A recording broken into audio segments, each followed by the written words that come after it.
bareng Sandy. Andre. Kita udah 2 minggu nggak ngepost, I know, tapi kalian harus percaya kalau kita beneran sibuk banget dengan banyak hal dan baru sempat posting sekarang. Kita akan bahas sesuatu yang banyak banget kalian tanyain, yaitu tentang living cost, biaya hidup di sini. Kita bakal jelasin, tapi sebelumnya kita akan disclaimer dulu. 1, kebutuhan kita bisa jadi berbeda dengan kebutuhan orang lain. Yang kita taruh itu mungkin buat orang lain kemahalan, tapi juga mungkin buat orang lain terlalu murah. Kita di sini udah kurang lebih 4 bulan, jadi kita bisa memetakan setiap bulan pengeluaran kita berapa. Terus disclaimer kedua adalah ini kebutuhan untuk 2 orang. Kalau misalnya kalian punya anak, bisa jadi lebih mahal lagi, tambah lagi. Atau kalian punya anjing, bisa jadi nambah lagi. Atau kalian pun hidup sendirian, itu bisa jadi lebih hemat. Andre bakal jelasin, dan aku juga bakal jelasin. Kita bakal mulai dari kategori yang paling menyerap banyak biaya, yaitu housing. Di sini pilihan untuk tinggal banyak banget, dimulai dari rumah, apartemen, atau basement. Kita bisa tinggal basement di sini. Itu artinya kita biasanya tinggal di bawah, bagian bawah dari rumah orang sini asli. Jadi ciri khas di sini itu semua rumah di sini punya basement, dan basementnya pun sebetulnya layak banget untuk ditinggalin. Karena dia biasanya punya living roomnya, ada kamar tidurnya, bahkan ada kamar mandi dan dapur. Jadi memang serasa tinggal di rumah. Untuk pilihan pertama, kita bisa sewa kamar aja, atau istilah Indonesianya ngekos. Itu range harganya 600 sampai 900 Canadian dollar. Terus biasanya untuk yang sewa-sewa kamar juga kita barengan sama penghuni lain. Jadi kita bisa sewa satu rumah yang ada 3 sampai 4 kamar, lalu kita split gitu. Satu rumah itu bisa kita split, jadi untuk bisa harga lebih terjangkau tapi fasilitas lebih lengkap. Pilihan selanjutnya adalah studio. Studio itu adalah apartemen yang bentuknya seperti kamar. Jadi kamu masuk, kamu akan langsung lihat tempat tidur, kitchen yang kecil mungkin, terus kamar mandi. Kisaran harganya biasa di sekitar 1.100 sampai 1.500 Canadian dollar. Ini juga kamu bisa bentuknya sharing room juga. Jadi misalnya ada apartemen, kamarnya ada 3, kamu bisa sewa 1 dan kamu tinggal cari 2 roommate atau 1 roommate, tergantung ada 2 atau 3 kamar, terus kamu sharing deh di situ. Jadi banyak banget pilihan untuk tinggal dalam sebuah apartemen di sini. Itu juga banyak aplikasinya ya, kayak temen aku ikut sebuah aplikasi untuk cari roommate, jadi mereka tinggal bareng roommate-nya satu apartemen. Yes. Lalu yang berikutnya ada apartemen tapi ada kamarnya, ada 1 kamar, ada 2 kamar, ada 3 kamar, tergantung kebutuhan kita. Untuk range harga di apartemen berkamar tersebut, startnya kalau downtown bisa 1.600 sampai 2.000 sampai unlimited, bahkan tergantung jumlah kamar yang kita perlukan ya. Rata-rata untuk apartemen di sini unfurnished, artinya kita cuman dapat kitchen set sama ruangan. Ya. Jadi untuk perabotan semuanya kita isi sendiri. Tapi ada juga pilihan yang furnished, walaupun biasanya lebih sedikit dan sedikit lebih mahal ya. Ya, tentu semakin banyak kamar, semakin nambah juga jumlah budgetnya. Tempat tinggal ini juga bergantung dari lokasi. Semakin downtown tentu saja semakin mahal, tapi semakin kamu menjauhi downtown itu semakin murah. Jadi kamu lihat nih, kamu bakal kuliah di mana atau kerja di mana, mendingan ngedeketin tempat itu. Tapi sebenarnya tergantung sih, kalau kamu bersedia untuk lebih jauh supaya harganya semakin murah juga bisa. Nanti tinggal commute, karena di sini juga banyak tersedia transportasi yang bisa kamu gunakan. Di kategori berikutnya yaitu groceries atau belanja bulanannya berapa sih kira-kira. Untuk tempat belanja kita bagi menjadi beberapa tempat ya, tergantung kebutuhannya kita perlunya lagi apa. Kalau misalnya kita perlu ada satu kurang barang aja, seperti telur habis, terus misalnya susu aja yang habis, atau misalnya minyak goreng habis. Kalau urgent kita biasa pergi ke supermarket yang dekat apartemen kita. Itu cuman paling 5 menit jalan kaki. Itu accessible banget, semuanya lengkap di situ, tapi harganya memang sedikit lebih tinggi dibanding kalau kita pergi ke groceries yang lebih besar. Biasanya kita untuk 2 atau 3 item tersebut sekitar habis 10 atau 15 dolar ya. Untuk kayak misalnya biasanya untuk sarapan itu kita cari pisang, terus telur sama minyak dan buah-buahan ya sekitar 15 dolar kita habis. Lalu untuk belanja besar, yaitu biasanya belanja mingguan, setelah nyoba berbagai macam supermarket, kita memutuskan untuk berlangganan di Fresco. Fresco itu groceries besar, lengkap banget, ada buah, ada bahan makanan mentah, ada daging, ada ikan, bahkan ya semuanya lengkap di sana. Atau kita juga biasanya pergi ke Asian stores ya, atau karena Asian market. Karena aku kan juga suka beli bumbu-bumbuan. Mostly masakanku tuh masih Indonesian food, Asian food gitu. Jadi aku sering banget ke Asian supermarket. Di sana lengkap banget. Rempah-rempahan dari Indonesia ada di situ, bumbu-bumbu ada di situ. Produk Indonesia pun ada di situ gitu. Jadi kalau nggak Fresco, Asian supermarket aja antara dua ini, dan harganya dua-duanya sama murah. Kita pasti udah memilih tempat yang affordable gitu buat kita. Untuk spending sendiri di Fresco itu biasanya kita spend 100 sampai 120 dolar.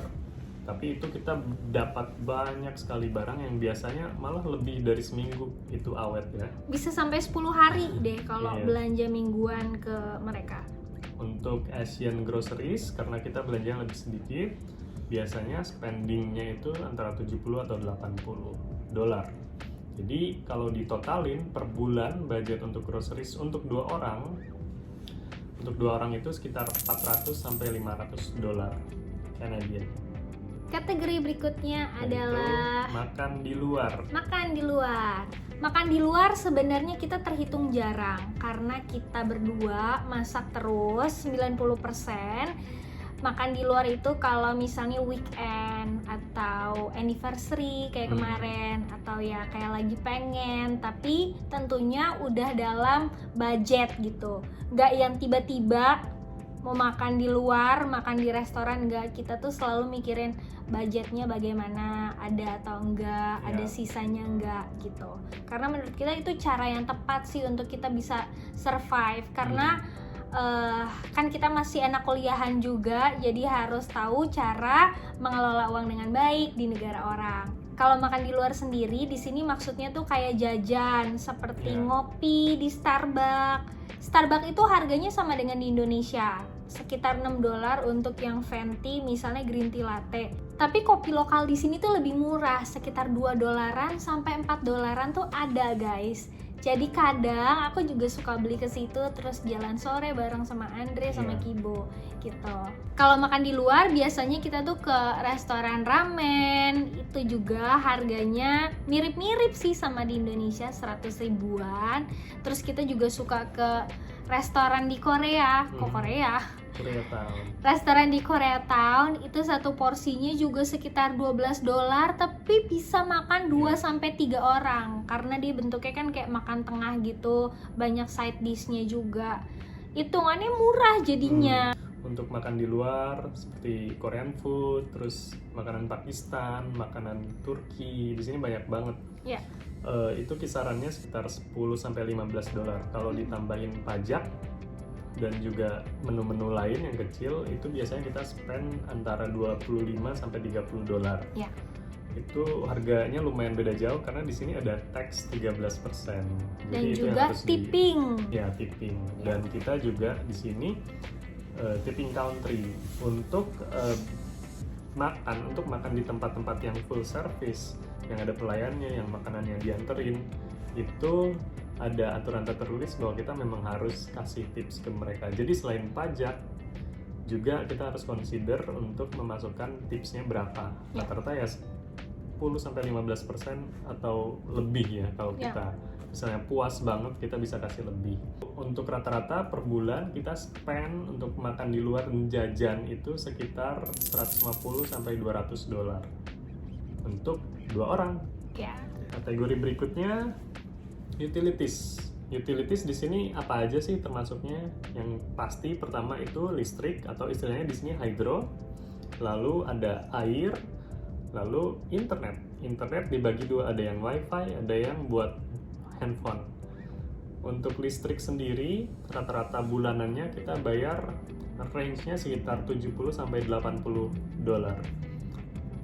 Itu lumayan besar karena kita kerja dan sekolah di sini, jadi di rumah maksudnya, jadi komputer itu nyala hampir 20 jam sehari ya, karena sangat kita gunakan untuk produktivitas kita.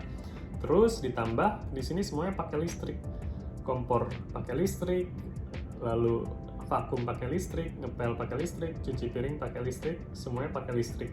Jadi memang konsumsi listriknya lumayan, tapi bisa dibilang untuk standar dibandingin sama Indonesia di sini lumayan terjangkau. Lalu air, kalau air itu sudah termasuk housing. Mostly hampir kayaknya 90% biaya yang kita bayar untuk sewa apartemen itu sudah termasuk air. Jadi kita untuk air tidak bayar.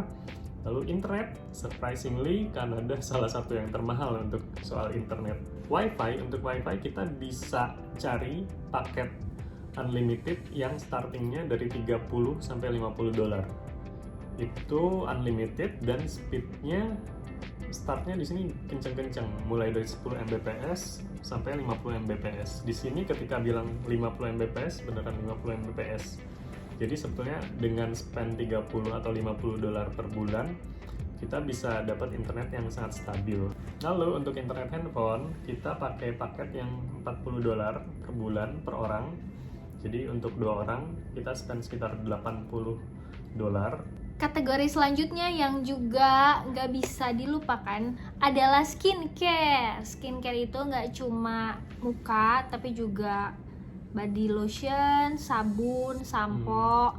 Itu totalnya sekitar di 144 dolar Canadian. Kita beli di deket sini namanya Shoppers. Itu tempatnya bagus, suka kasih diskon atau sale. Juga ada occasion tertentu dia akan kasih diskon. Selanjutnya, transportasi.